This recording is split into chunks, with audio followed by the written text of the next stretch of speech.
Right back at you. Welcome, ladies and gentlemen. Welcome back to another episode of 501 Tacos Anime and Chill Zone. I'm your host, Tako DB, History Spiciest DJ, History Spiciest podcaster, and the best voice in podcasting. Thank you very much. Here with my co-host, DB, Dark Britain. DB is a diehard Packers fan, cheesehead, and they're playing right now against Cleveland. So he is making sure he still checks in on his team, which we appreciate him being here. I probably should have rescheduled for a different time, but no, you're good. If you get a live reaction from DB, just appreciate it. We're here for the ride with him. You know? Yeah. Right. Well, that's the good thing about these games is they'll always be here when we're done. Yes, sir. And highlights is a thing. Shout out to Adam Silver. Right. So today we're going to talk about a little bit of DanDaDan. I think it's been like a week or two since we mentioned the best anime right now, period. Or even though Screen Rant says like it was Solo Leveling. I still haven't started that, but it's definitely DanDaDan, easily. Lessons Chainsaw Man taught me. So the actual mangaka for DanDaDan was like an apprentice for Chainsaw Man's mangaka. Oh, that makes sense. Yeah, I mean, similar new weird styles and everything. Can't remember their names off the top of my head right now. But Lessons Chainsaw Man has taught me, and I'm going to just jump right in and say, do not get attached to smart characters. Like, just don't. It's safe. Just don't do it. There are some others, especially concerning Denji and his woman woes. And then we're going to break down our top 5 anime main characters of all time. So DB will also give us a One Piece update. And DB, where do you want to jump off? I'll leave it in your hands. Definitely want to start talking about the life lessons from Denji. Denji can teach us all so much about who we are. Yeah. When you think with your dick, you end up having a lot more problems than you need. Yeah. But spoiler alert for anybody that's not caught up on the manga, one of my favorite characters just died, and then he was roasted so that he couldn't be eaten. And then one of my absolute least favorite characters got eaten alive. And he's like begging Denji to kill him before he eats him. And then Pochita is just like, yeah, fuck you, dude. And I was like, I'm glad you're suffering as you die, but you deserve so much worse.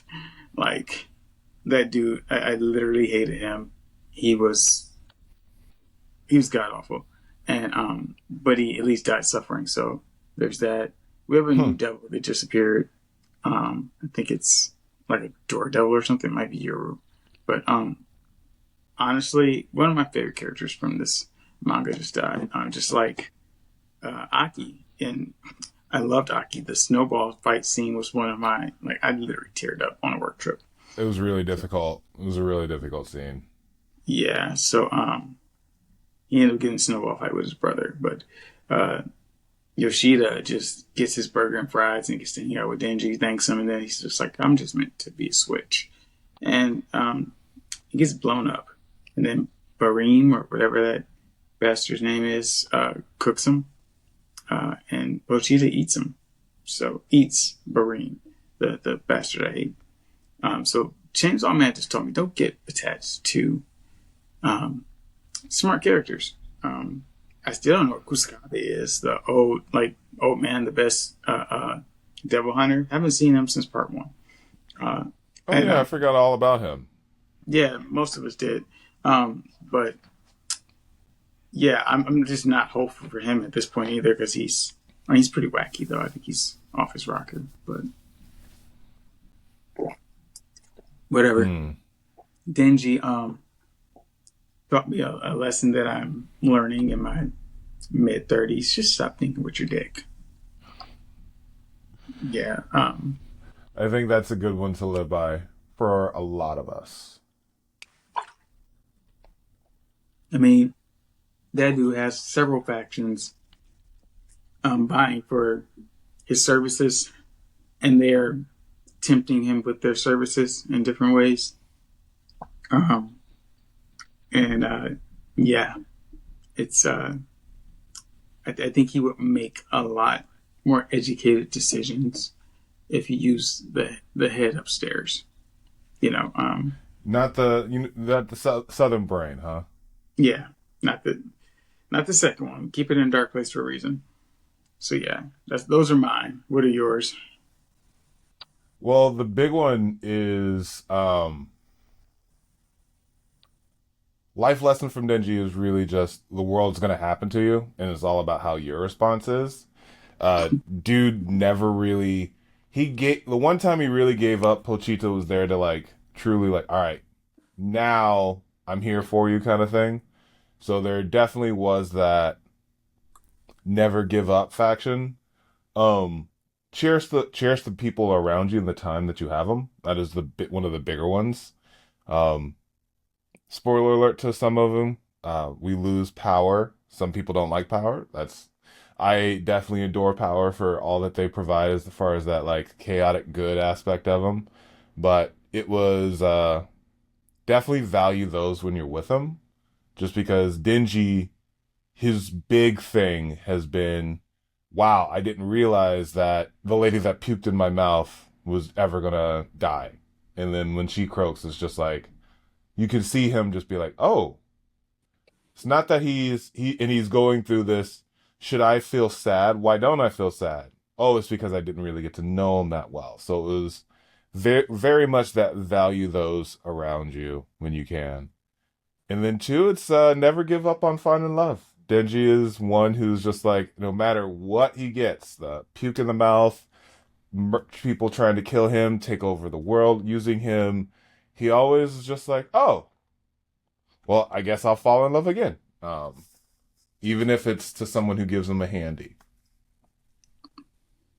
Thank you for those. I needed those. I'm glad you went the mature route. I just kept it very blasé. No, you're good.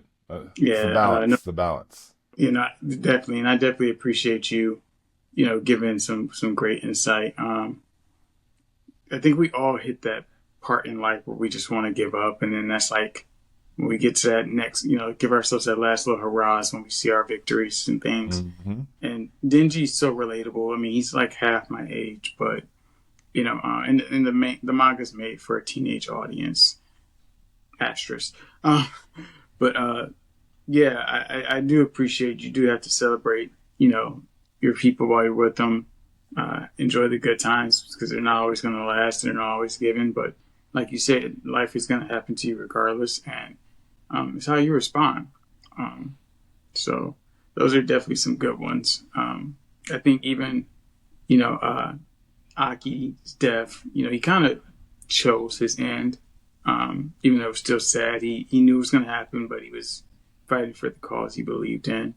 And Yoshida, I think the last time we saw him before his own death was he was kind of lamenting that he's not fun by some people's standards. So he takes a moment to kind of thank Denji for all his senseless stupidness and impulsivity, erratic behavior and everything, and just share a burger with the dude. Mm-hmm.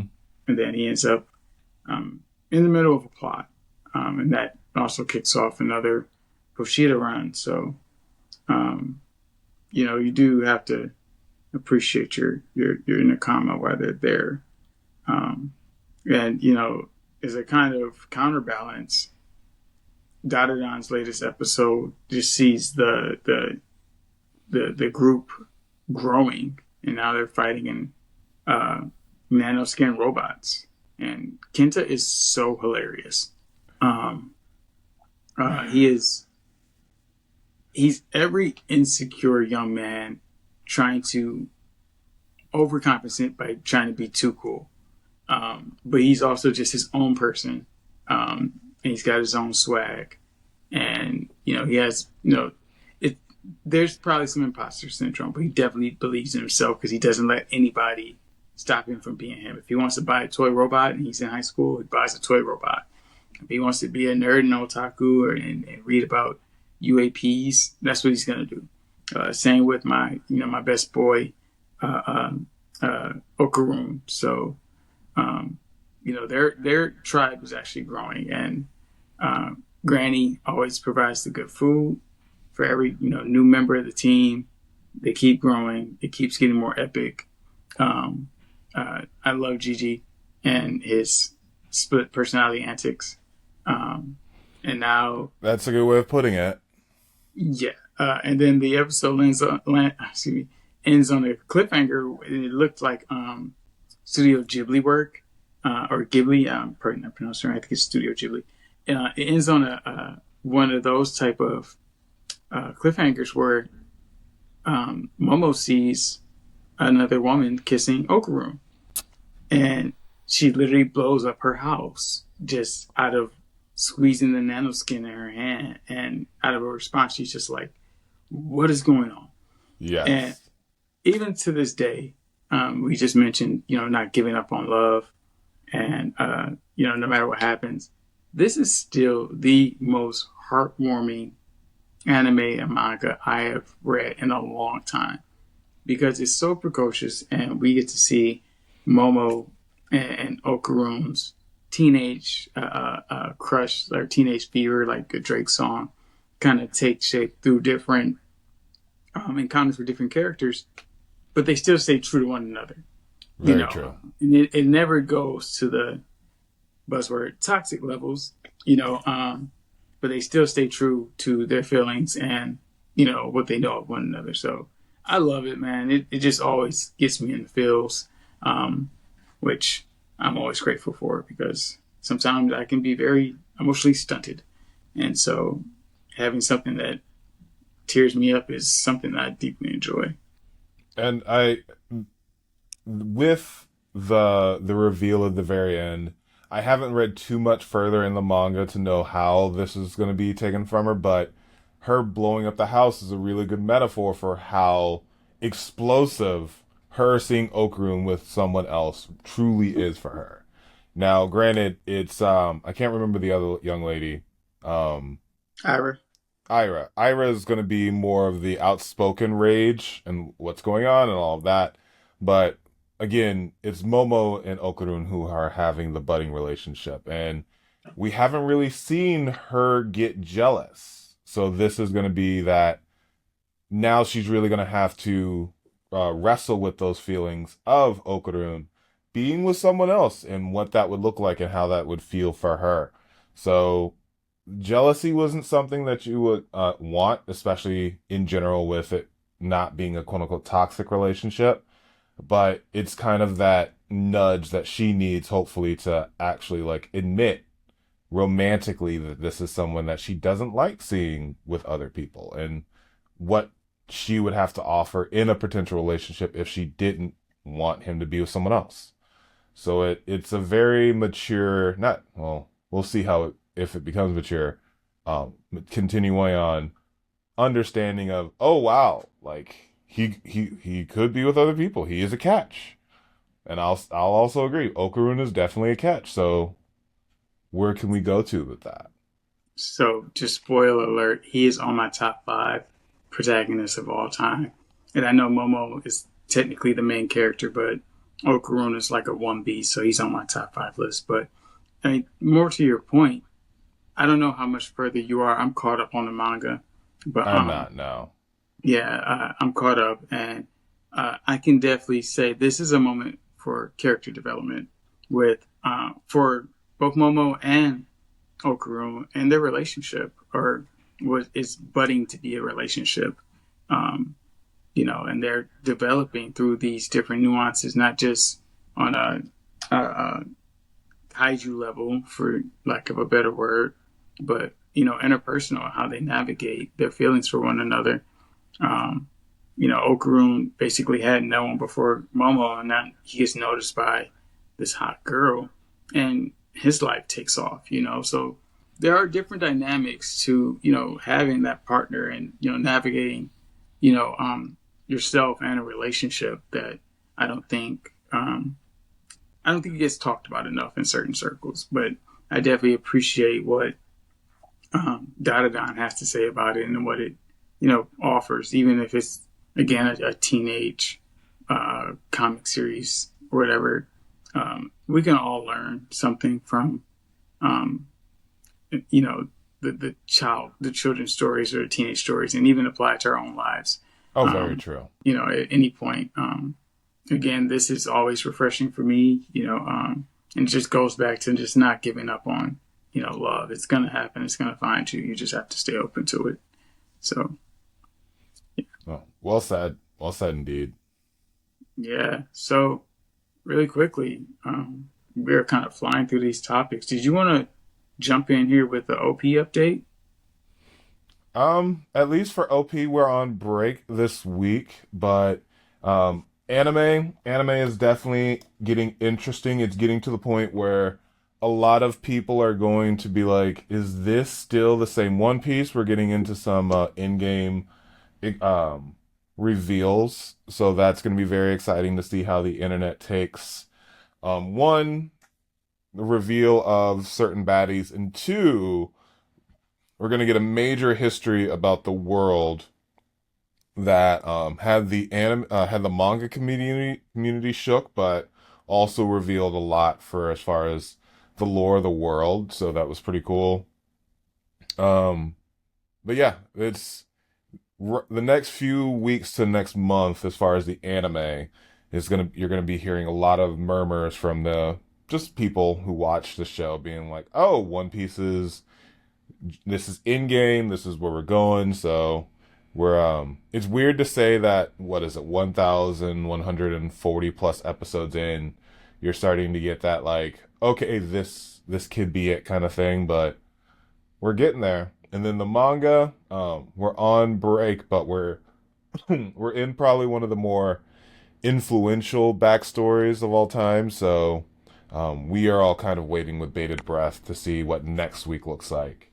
Uh, but the scans are probably already out and ruining it for people. So I am definitely like muting everything as far as the manga goes, because there's some big reveals happening as far as like the lore of like the big bads and cool guys, Roger, Gart, and all of that. So good times. Nice. We're eating good. That's I can definitely say that for the main point. Yeah.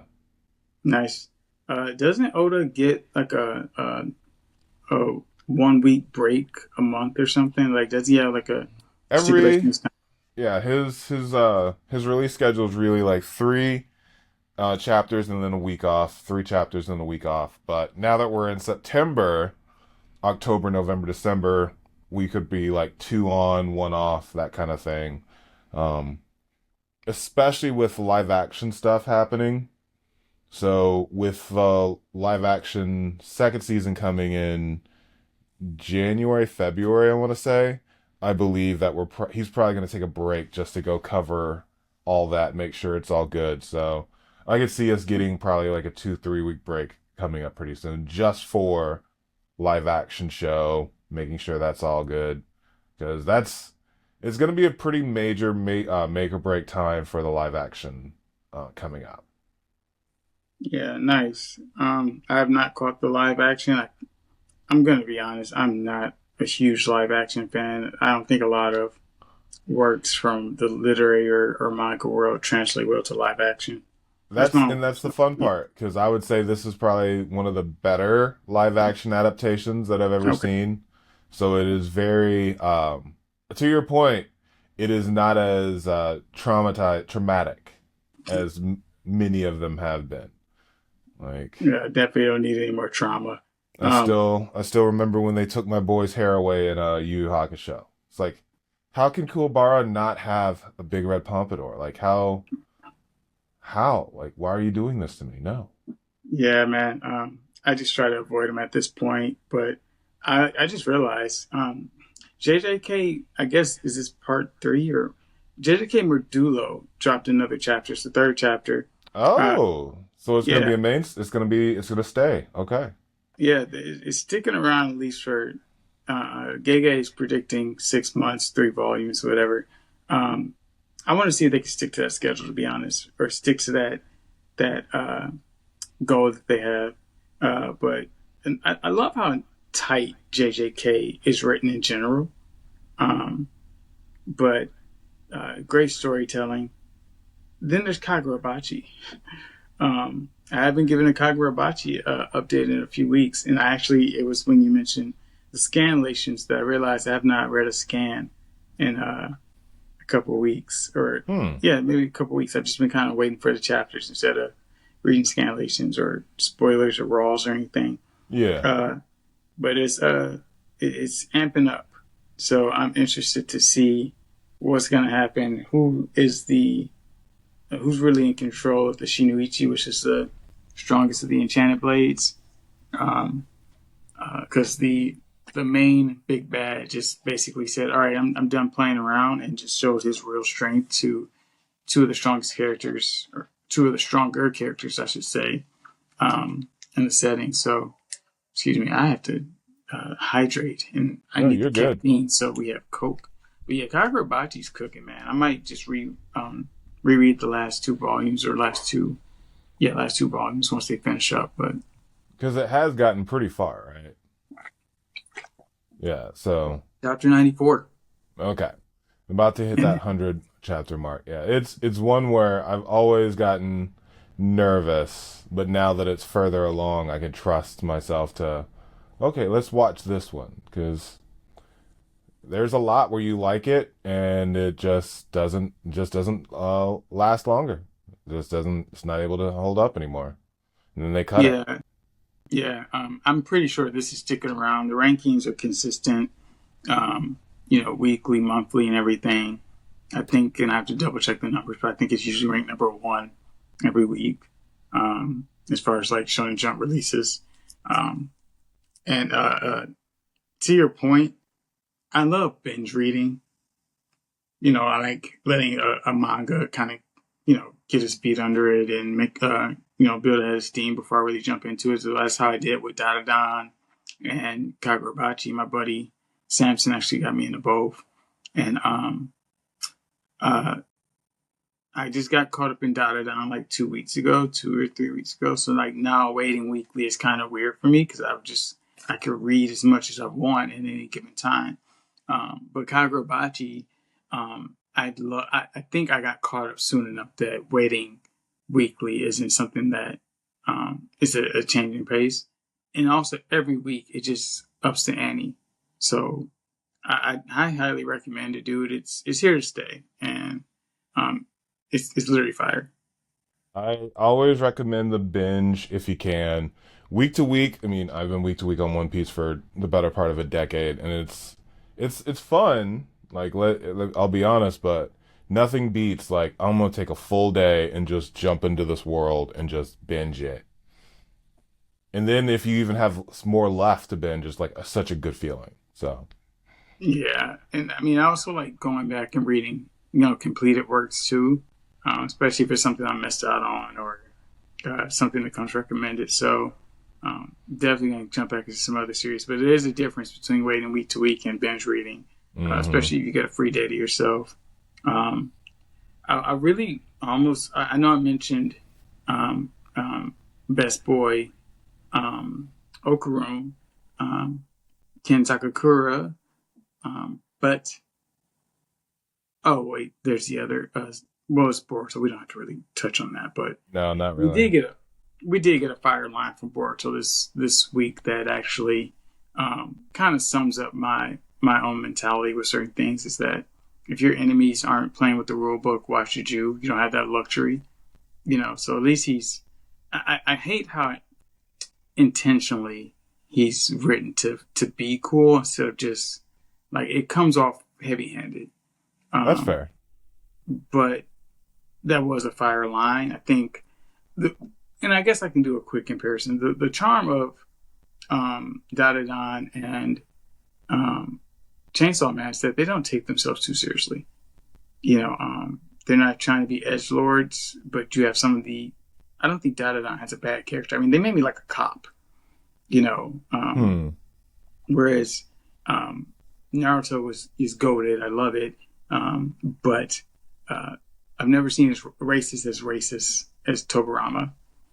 So and he has a fascist fan base, and it just seems like with Boruto, you have a man that's out of touch, trying to speak to a teenage audience, and it's just not clicking, especially when I've been around for the OG series. So, I think um, that's a really good way of putting it. It's like you're trying to not reconnect or bring back something that you've tried, but you're you're utilizing similar tropes, thinking that it's still going to work in an environment where it's a completely new demographic as far as readers. It's much they're looking for much more, especially if if they've come from your previous works.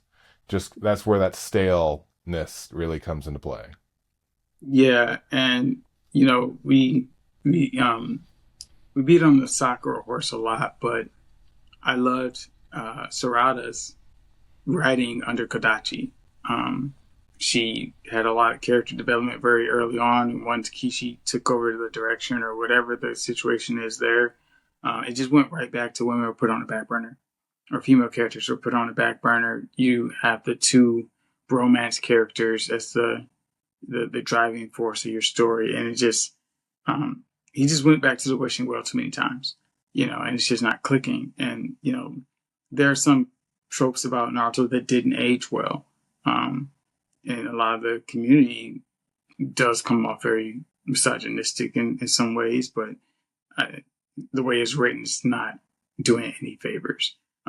But I think there are times, you know, you just have to look forward. Um, and, you know, the world's ever changing, ever evolving. You got to keep up with the times. And I just think, you know, I love Kishimoto for what he did for Naruto, but that was a different day, a different time. Like, should have just let Kodachi keep the reins and let the new story be told. Another comparison I will make is that JJK Modolo is happening 68 years after the main story, um, not what is Boruto like 15 years after or something, 15 or 16 years after. As long So like, basically for him to be conceived and then get old and enough. yeah. So for me personally, I'm a writer. I don't have any real published works or anything recent, but and nothing anybody would know. But I always believed in skipping a generation or two and going to that like grandchild age, just because you put enough separation that you can write out the main cast without having to be too contrived, or Hmm. the previous cast, you know. But you know, personally, Boruto, I read it out of affection, and it does have some nice aspects, but I think it's mostly getting by on Naruto's coattails. Ironically, Boruto might make my top five list in characters, but he doesn't. I don't think he actually clears it. He's like a he's an Honorable honorable mention. mention. Okay. He's an honorable. Yeah, definitely an honorable mention. How's your before we jump into that top five list? How is your how your package doing? Sorry, I was Still 0-0s. They're driving though, so well, shout out to Michigan getting that dub last night. yeah, they played Nebraska. It seemed to be Mm-hmm. looked like it was going to be pretty close at first, but they got away with it. So Yeah, they skated by with Nebraska got one last touchdown at the end. It was 31-27. no, college football was pretty crazy yesterday. I'm a Texas Tech fan, and we did really well in our matchup. So Nice. yeah, new rankings come out at 2, so I'm excited to see where everything falls. All right. Well, gotta check that out. Getting back in more into sports again, like I used to be. Kind of fell off. I think during my first stint in grad school, maybe. Yeah, probably will say that. Whatever. But yeah, top five list. I actually had it written down before. I actually had to remind myself. But I know I got.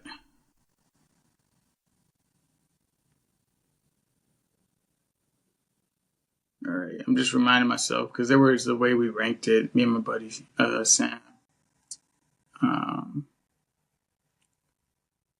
Okarum jumped the list. I'm missing somebody. Oh, Ken Kaneki, Tokyo Ghoul. And then my number five slot was kind of rough for me. So I got to think back through my list of protags. But if you want, I could take the point on this, run it down really quickly. Because my I've number got five my was, 5. So mine's actually isn't in any order. It's like ranking Prisoner of Azkaban, Harry Potter, the third book, Prisoner of Azkaban. Like mhm. it was such during an impressionable time in my life, and it was so goated. I can never really rank it with the other books. So it was always one of my favorites, or my actual favorite for the longest time. That I had to kind of like take it out of the rankings, but that's kind of where my best boy Naruto is for me. Um, he's on the list, obviously, um, but it's almost unfair because Naruto was during a very formative time in my life, and then Okarum jumps the list, even though I've only been with him as of this calendar year, I think. Yeah, so he's definitely cleared it, but I definitely can relate to him. And again, his relationship with Momo definitely gets me back in a space where I am feeling more precocious and feeling more open to love, and getting back to my gentleman roots, and just knowing that you take some lumps, you take some stings, but you got to stick with it because the right person's out there for you, and you can Exactly. move in the most crazy ways. This one, there's two other guys on here right now. I'm trying to think of my number five because it was still hard to pick. Alan Walker for D Gray Man. And then Ken Kaneki, I just mentioned him from Tokyo Ghoul and Tokyo Ghoul. Both of these guys suffers an insane amount of trauma. I mean, absolutely just. I don't know that they have too many happy moments in either of their stories. Um, and that is just really, really heartbreaking. But something me and my buddy Sam mentioned. The one trait that we like in people in general Hmm. is strength. And strength to us is like the resilience to stand on your morals and your character and persevere. And no matter what these guys go through, we mentioned this earlier, life is going to beat you down. We all get to that point where we just want to give up. But, when you got that dog in you, or you just have some mental fortitude or just spirit, determination, whatever. And I think pretty much every character on my list has determination. Um, so far, I haven't picked my number five, but these guys have that. They just push on through no matter what, and they're going to see their goals through to the end. And they go through a lot of character development through their stories. Ken Kaneki, this is one of the lessons I had to learn. It's better to hurt than be hurt. No, it's better Mm. that he took on a lot of pain and abuse for others instead of hurting others. Sometimes you got to go eye for eye and give people, or at least stand on ground, stand on business, and let people know that you're not going to be a pushover. So that was one of the lessons that always stuck out to me. And even though he goes through a lot, he always stays true to his values. He just stands up for himself a lot more. Alan is dealing with every type of trauma imaginable, from internal to external to friendship to familial, everything in between to cosmic and celestial.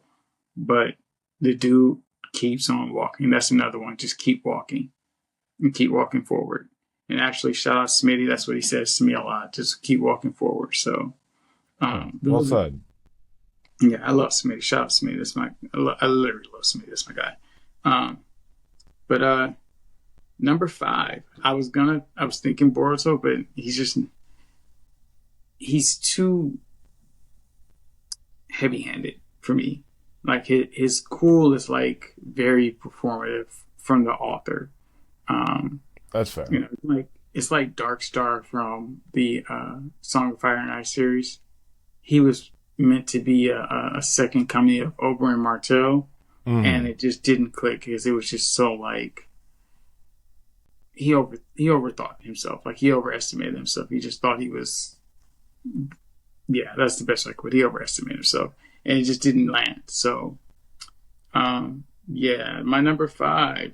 I don't want to say Mirai from Platinum End. Definitely not choosing Light Yagami, because I'm not psycho, but Light was still kind of great. Let me see. Tokyo from Trojan X is an option. Not sure if I want to slide him in there, but he had another Um, Another quote that I really like, and it's something that's kind of resonated with me in this next chapter of my life as I've undergone a name change and, you know, uh, stepped into a new chapter, a new book. But Tokyo says, as he's thinking during this final battle, I like who I am now. Or I like my life more now, but I like who I am a lot more now. As he just realized he took some agency in his life and, set goals and, he met them and didn't. Again, there's the determination factor. So that definitely gets him in the contention. But my number five is still kind of eluding me. I don't want. Aaron Yeager was great, but I don't feel like it's right to put him there. Trying to think of another series. I mean, could go Ed from Full Metal Alchemist, but that doesn't sound right. Ichigo just doesn't. No, Tanjiro maybe, but even then, like Demon Slayer was great during his run. Then it went Shinra from Fire Force. No, And that's the thing. Chihiro. You have even with Denjiro. I mean, sorry, Tanjiro. He is Yeah, there's he's just an epic good boy. And it didn't give enough to really show like a lot of depth. He's just a good person, if that makes yeah, sense. yeah. And he just. I don't think. I don't want to call him Marty Stew because I actually did pick my number five. I don't know how I missed this. Yuto Okatsu from JJK. So Best Boy Yuta. He's actually the original protag from Jujutsu Kaisen Zero. So Okay. one of my Best Boy Yuta. But to your point about Tanjiro, I don't think he ever gets real development. Like you know, even though he wasn't a demon slayer to start, like that wasn't his path. He's remained just that moral compass. I mean, even Muzan trying to possess him never really felt right because at the end of the day, he was always that moral character, that upstanding moral character that didn't he couldn't be swayed. He get angry and yeah, but he only just channeled it into overcoming his opponents. So I just never felt like he had much development. Like it's kind of like Goku in a sense. That's why I always resonated more with Vegeta than Goku. I always felt Vegeta had more depth.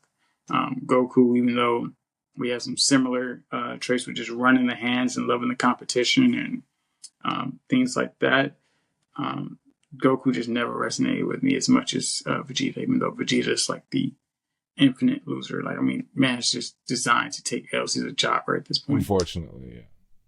Yeah, but my number five is Yuta Okatsu. And ironically enough, I should have wore the hoodie today.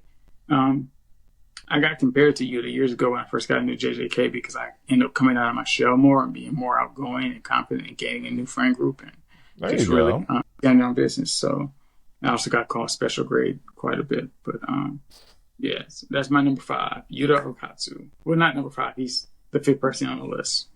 It's no real order. Okay.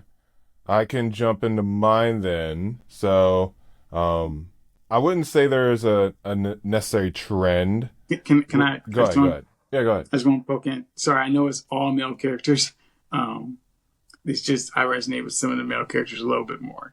I would try to think of a series I read with a female protag that I actually I think the only one that Promised Neverland, but I didn't finish it. Emma was pretty good. I No, think she her was name. solid. She was really good.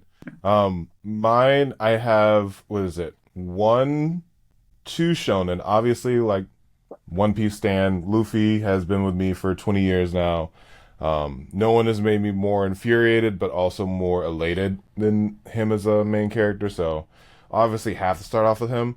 Now, a series that I've started and I wished I would have gotten into when I was younger is Slam Dunk. And Sakuragi, the main character, Yeah, is just really fun. He's just a big meathead, but he's trying out something new.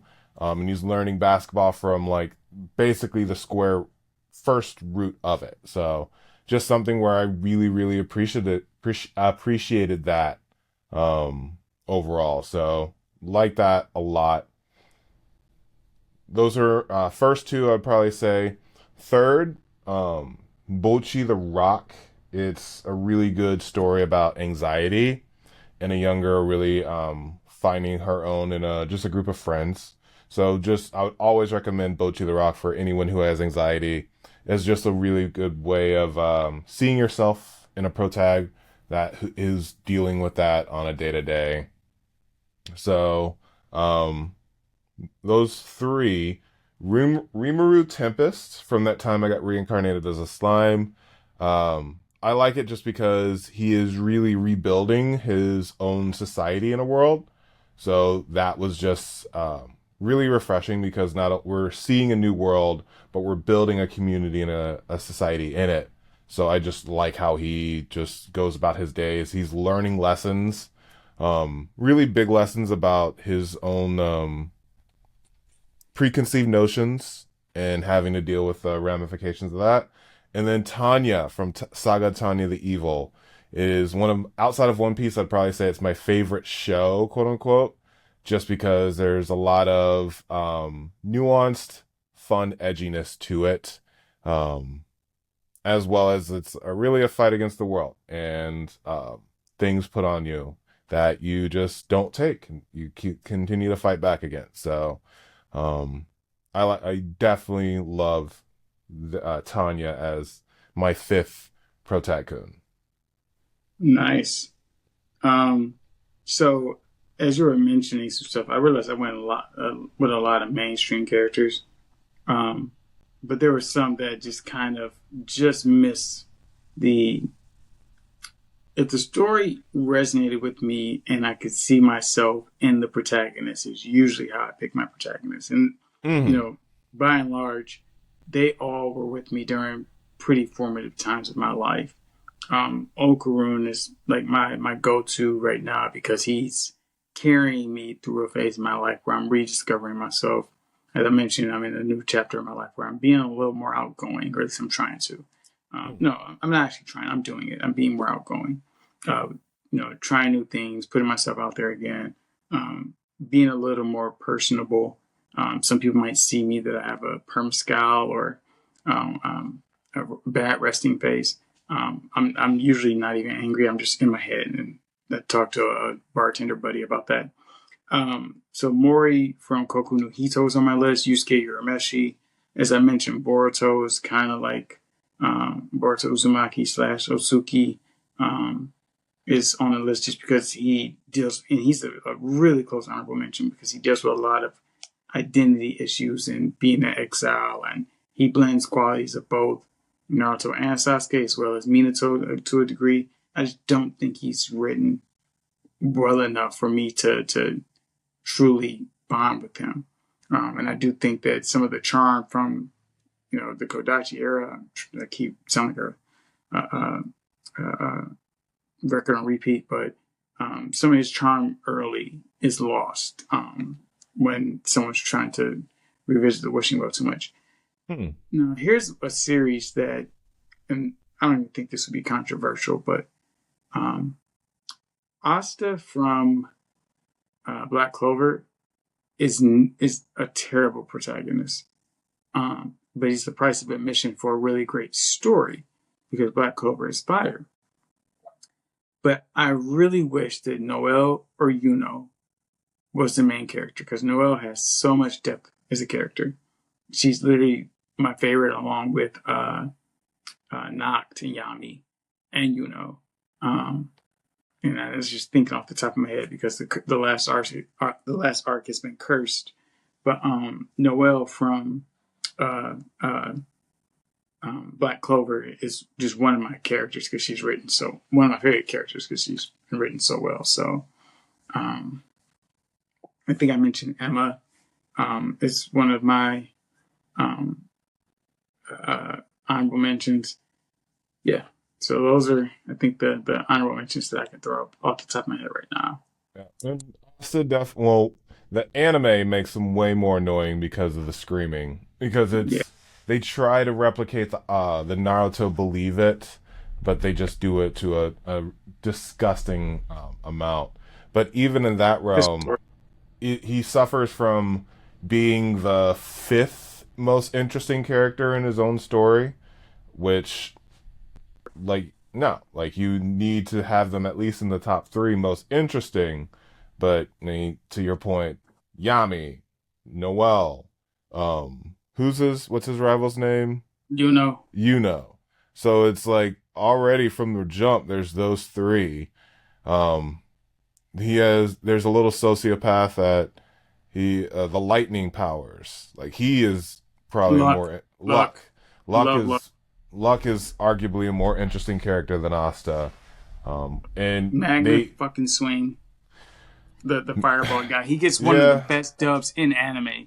Hands down, he has one of the best dubs in manga history. bringing the demon down to his level and just beating him in a bare fist Just fight was throwing pretty hands. epic. Just Ran incredibly the epic. fade, ran the fade, ran the ones, and you can feel. I literally threw my phone across the room like, "Let's fucking go!"